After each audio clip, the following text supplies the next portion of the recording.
एक गांव में एक साधु रहा करता था।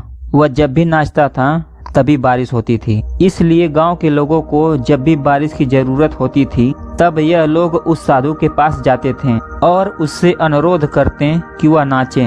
और जब वो नाचने लगते तो बारिश जरूर होती। कुछ दिनों बाद 4 लड़के शहर से गांव में घूमने आए। जब उन्हें यह बात पता चली कि किसी साधु के नाचने से बारिश होती है तो उन्हें यकीन नहीं हुआ। शहरी पढ़ाई लिखाई के घमंड में उन्होंने गांव वालों को चुनौती दे दी कि हम भी नाचेंगे तो बारिश होगी, और अगर हमारे नाचने से बारिश नहीं हुई तो साधु के नाचने से भी बारिश नहीं होगी। अगले दिन सुबह सुबह गांव वाले उन 4 लड़कों को लेकर साधु की कुटिया के पास पहुंचे। गांव वाले ने साधु को सारी बात बताएं। फिर लड़कों ने नाचना शुरू किया। पहले लड़के ने नाचना शुरू किया, आधा घंटा बीत गया। फिर पहला लड़का थककर बैठ गया, पर बादल नहीं दिखे। कुछ देर बाद दूसरे लड़के ने नाचना शुरू किया और 1 घंटे बीतते बीतते वह भी थककर बैठ गया। बाकी दोनों लड़कों ने भी ऐसा ही किया, पर बारिश नहीं हुई।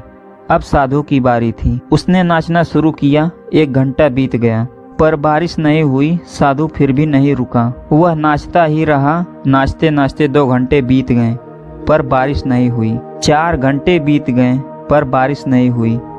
लेकिन साधु तो रुकने का नाम ही नहीं ले रहा था। धीरे धीरे शाम ढलने लगी कि तभी बादलों की गड़गड़ाहट सुनाई दी और थोड़ी देर बाद जोर से बारिश होने लगी। यह देखकर 4 लड़के दंग रह गए और तुरंत साधु से क्षमा मांगी।